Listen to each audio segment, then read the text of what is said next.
Have you ever noticed how hard it is to concentrate on anything when you're worried about money? Like you're sitting there trying to work, trying to focus, but your brain keeps drifting back to that credit card bill, or that unexpected car repair, or how you're going to make rent this month. Here's what nobody tells you about financial stress. It's not just making you feel bad. It's actually changing how your brain works, literally rewiring your cognitive abilities in ways that make everything harder. Here at Simple Money, we've spent years watching people struggle with their finances. And we've noticed something fascinating. The people who are most stressed about money aren't just emotionally overwhelmed, they're cognitively impaired. Their brains are operating at a fraction of their normal capacity. Today, I'm going to reveal exactly how financial stress hijacks your mental performance, and more importantly, why understanding this might be the key to breaking free from the cycle. Because here's the cruel irony. Financial stress makes you worse at solving financial problems. It's like trying to fix your car while the engine is on fire. Let me paint you a picture of what's really happening inside your brain when money stress hits. Imagine your brain is like a smartphone. You know how when you have too many apps running in the background, everything slows down? Your phone gets laggy. Apps crash. Simple tasks take forever. That's exactly what financial stress does to your mind. Your brain has a limited amount of mental bandwidth. Scientists call it cognitive load. Think of it like RAM in a computer. You only have so much processing power available at any given moment. When you're worrying about money, those worries aren't just sitting quietly in the background. They're actively consuming massive amounts of your mental resources. Every single moment. Here's what makes this particularly devastating. Financial worries operate on a loop. They're not like thinking about what to have for dinner. You don't think about your debt for 2 minutes and then move on. No. Financial stress is persistent, intrusive, relentless. Your brain keeps running calculations in the background. Can I afford this? What if that happens? How am I going to pay for that? The mental math never stops. And all of that background processing is eating up the cognitive resources you need for everything else. Your work, your relationships, your ability to actually solve the financial problems you're facing. But here's where things get really interesting. Financial stress doesn't just reduce your available mental bandwidth, it fundamentally changes how your brain makes decisions. Let me introduce you to what I call the tunnel vision effect. When you're under severe financial pressure, your brain shifts into survival mode. And in survival mode, your thinking becomes incredibly narrow. You can only see what's directly in front of you. It's like walking through life looking through a paper towel tube. You lose peripheral vision. You lose the ability to see the big picture. You become hyper-focused on the immediate threat. This made perfect sense for our ancestors. If a lion is chasing you, you don't need to think about your long-term goals. You need to run. Now. But in modern financial life, this survival response is absolutely catastrophic. Because solving money problems requires exactly the opposite kind of thinking. You need to see the big picture. You need to plan long-term. You need to consider multiple options and their future consequences. But your stressed brain can't do that. It's stuck in crisis mode, making short-term decisions that often make your long-term situation worse. Here's a concrete example. Let's say your car breaks down and you need $800 for repairs. You don't have $800. You're already stressed about money. A calm, clear-thinking version of you might explore multiple options. Call a few mechanics to compare prices. Look into payment plans. Consider whether public transportation could work temporarily while you save up. But the stressed, tunnel vision version of you? You just grab the credit card. 23% interest rate. Doesn't matter. The car needs to be fixed now. That's the only thought your brain can process. 3 months later, you're paying interest on that repair. And you're more stressed than before, which makes the next financial decision even worse. See the pattern? The third way financial stress destroys your mental performance is what I call the decision fatigue cascade. Every financial decision you make requires mental energy. Should I buy this? Can I afford that? Is this worth it? When money is tight, the number of financial decisions you face skyrockets because every single purchase becomes a high-stakes calculation. That coffee in the morning? That's not just a coffee anymore. That's $3.50 that could go toward your phone bill, or your student loan, or that growing pile of medical bills. So your brain has to evaluate it, run the numbers, assess the trade-offs, make a decision. Now multiply that by every single purchase throughout your day. Lunch, gas, groceries, that thing your kid needs for school. Each one requires the same mental energy. By the end of the day, you're mentally exhausted. You've made hundreds of micro decisions, and your brain is fried. This is why people who are stressed about money often make their worst decisions at night. The pizza delivery instead of cooking. The impulse purchase while scrolling online. The argument with their partner over nothing. It's not weakness. It's not lack of discipline. It's decision fatigue. Your brain has simply run out of the mental resources needed to make good choices.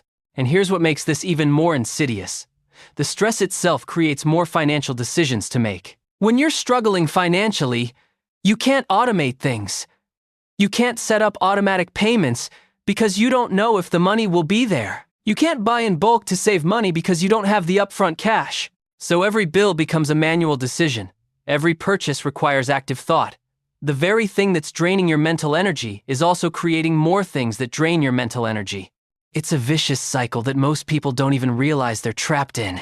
Now, the fourth impact of financial stress on your brain is something that really blew my mind when I first learned about it. Financial anxiety literally changes your brain chemistry. When you're worried about money, your body produces cortisol. That's the stress hormone. And cortisol in short bursts is actually useful. It helps you deal with immediate threats. But chronic financial stress means chronic cortisol elevation. Your body is constantly pumping out stress hormones, day after day, week after week, month after month. And elevated cortisol does something terrible to your brain. It actually damages the hippocampus. That's the part of your brain responsible for memory and learning. Think about what that means.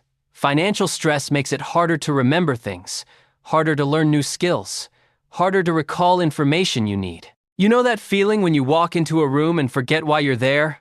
Or when someone tells you something important and 5 minutes later you can't remember what they said? That's not just you being scattered.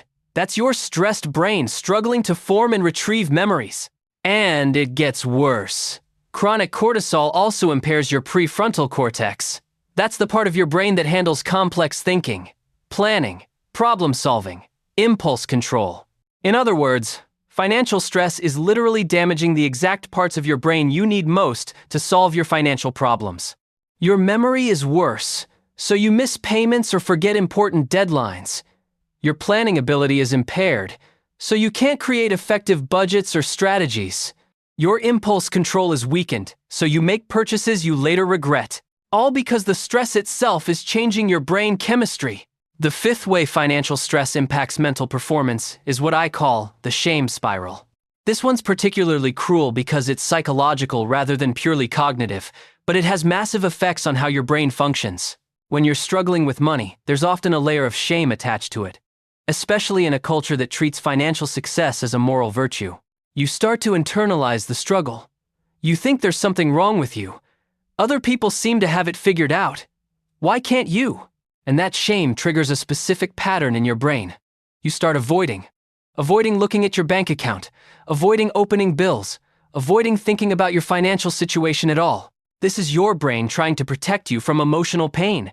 If you don't look at it, you don't have to feel the shame and anxiety. But here's the problem. Financial problems don't go away when you ignore them. They compound. They grow. They get worse. So now you've got the original financial stress, plus the additional stress of knowing things are getting worse, plus the shame of avoiding it, plus the anxiety about what you might find when you finally do look. Your brain is running multiple layers of stress simultaneously, and each layer consumes more cognitive resources. This is why some people can look at their finances calmly and make rational decisions, while others can't even bring themselves to check their bank balance. It's not about being responsible or irresponsible. It's about whether the shame spiral has taken hold. And once it does, it creates a kind of mental paralysis. You know you need to deal with it, but the thought of dealing with it triggers such intense anxiety that your brain just shuts down. Procrastination isn't laziness. It's avoidance as a defense mechanism. But here's what nobody wants to admit about all of this. The real damage of financial stress isn't just the immediate cognitive impairment. It's the long-term trajectory it puts you on. Because when your brain is constantly operating in survival mode, you stop doing the things that would improve your situation. You stop learning new skills because you don't have the mental energy. You stop networking or looking for better opportunities because you're too exhausted. You stop taking care of your health because you're focused on immediate crises. And over time, this creates a widening gap between people who are financially stressed and people who aren't. It's not that one group is smarter or more disciplined. It's that one group has the cognitive freedom to make good decisions and invest in their future, while the other group is trapped in a cycle where stress impairs their thinking, which leads to worse decisions, which creates more stress, which further impairs their thinking. This is what researchers call the poverty trap. And it's not primarily about money, it's about mental bandwidth. Let me tell you about two people. We'll call them Sarah and Marcus, both 32 years old, both making around $45,000 a year, both living in the same city. Sarah is constantly stressed about money. She's got about $8,000 in credit card debt, student loans, car payment, rent that takes up 40% of her income. Every month is a juggling act. Which bill can she pay late? Can she skip the gym membership this month? What if her car needs repairs? She's not sleeping well. She's distracted at work. Her boss has noticed she's making more mistakes than usual. She's missing deadlines she would have easily hit before. At home, she's irritable with her partner. They fight about money constantly. She stopped seeing friends because going out costs money and she can't deal with the anxiety of spending. She knows she should look into refinancing her debt, or ask for a raise, or start a side hustle. But the thought of doing any of that just makes her more exhausted. So she doesn't. She just keeps grinding through each day, making it to the next paycheck, barely. Here's what Sarah doesn't realize. Her financial stress is consuming roughly 30% of her cognitive capacity. All day, every day. It's like she's trying to live her life with a significant handicap. But she doesn't see it as a handicap. She just thinks she's failing, that she's not trying hard enough. Now let me tell you about Marcus. Marcus was in almost the exact same situation 2 years ago. Same debt levels, same income, same struggles. But Marcus did something different. He acknowledged that the stress was affecting his brain. He stopped treating it as a character flaw and started treating it as a problem to solve. He did something that seemed crazy at the time. He took a weekend and forced himself to look at everything. Every account, every debt, every bill, all of it. He wrote it all down, not to judge himself, just to see it clearly. And something interesting happened. Once he could see the full picture, his brain stopped running those background calculations. He didn't have to wonder anymore. He knew exactly where he stood. Then he did something even more important. He created one simple rule for himself. No financial decisions after 6 p.m. That's it. One rule. After 6 p.m., his brain was off duty from money decisions. Whatever the decision was, it could wait until morning when his brain was fresh. This one change cut his decision fatigue in half. Suddenly he had mental energy in the evenings. He could relax, think clearly, sleep better. Better sleep meant better cognitive function during the day, which meant better performance at work, which led to a raise after 9 months. The raise wasn't huge, $3,000 more per year, but it gave him just enough breathing room to start tackling the debt strategically instead of reactively. Here's what makes Marcus's story interesting. He didn't suddenly develop willpower. He didn't get a massive windfall. He didn't win the lottery. He just understood that his brain was under siege, and he made small changes to protect his cognitive function. 2 years later, his debt is down to $3,000. He's got a small emergency fund. He sleeps through the night. And here's the crucial part. His brain works again. He can focus at work. He can think long-term. He can see opportunities he would have missed before. The difference between Sarah and Marcus isn't about being smart or dumb, disciplined or lazy, good with money or bad with money. The difference is that Marcus understood something fundamental about how his brain works under financial stress, and he organized his life to protect his mental performance. Here's what most people don't realize about financial stress and mental performance. It's not actually about the money at all. I know that sounds crazy, but hear me out. The impact on your brain isn't proportional to how much debt you have. It's proportional to how much uncertainty you're carrying. Someone with $100,000 in student loans but a clear repayment plan and stable income might have less cognitive impairment than someone with $3,000 in credit card debt and no idea how they're going to pay it. Because the brain doesn't freak out about numbers. It freaks out about uncertainty. about lack of control, about unanswered questions. Every unanswered question about your finances is an open loop in your brain. And open loops consume mental energy. Can I afford this? I don't know. Open loop. What happens if I lose my job? I don't know. Open loop. How am I going to retire? I don't know. Open loop. Your brain keeps running these loops in the background, trying to find answers, trying to resolve the uncertainty. And each loop is draining your mental battery. This is why some people with very little money can still think clearly. They've closed the loops. They know exactly where they stand. They've accepted their situation and made a plan, even if the plan is simply surviving this month and reassessing next month. While other people with decent incomes are mentally paralyzed, because they're carrying dozens of open loops, unresolved questions, uncertain futures. The key to protecting your mental performance isn't necessarily making more money, it's closing the loops. And you close loops by looking at what you've been avoiding, by getting clarity even when the clarity is uncomfortable, by answering the questions your brain keeps asking. Because here's the truth. The uncertainty is always worse than the reality. Always. Your brain imagines catastrophes in the absence of information.